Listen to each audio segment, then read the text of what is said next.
Δεν περιμένουμε ποτέ να μας συμβεί το χειρότερο, αλλά καμιά φορά συμβαίνει.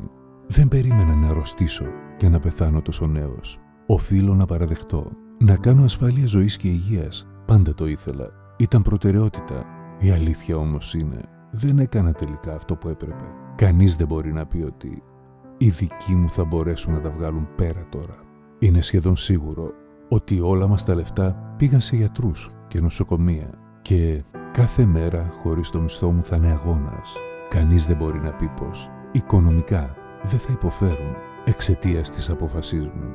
Το παιδί μου πρέπει να αλλάξει σχολείο και η γυναίκα μου πρέπει να βρει δουλειά. Δεν μπορεί κανείς να πει ότι η κόρη μου θα μπορέσει να σπουδάσει. Η αλήθεια είναι, δεν πρόσεξα τους δικούς μου πρώτα. Κανείς δεν μπορεί να πει πως να κάνω ασφάλεια ζωής και υγείας ήταν προτεραιότητα για μένα. Όμως δεν αρρώστησα, ούτε πέθανα κι έτσι μπορώ ακόμα να αφήσω πίσω μου αγάπη και σιγουριά.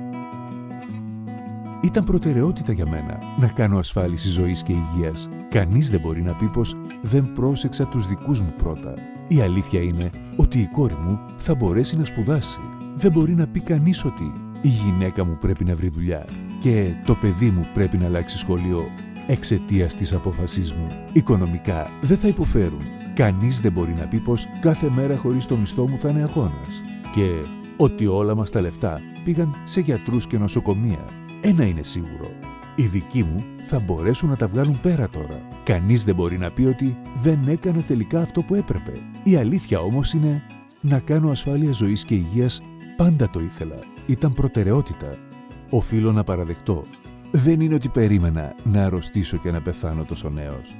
Αλλά καμιά φορά συμβαίνει. Προστατεύστε αυτούς που αγαπάτε. Κάντε ασφάλεια ζωής και υγείας. 11 Νοεμβρίου, ημέρα ιδιωτικής ασφάλισης. Underwriter.gr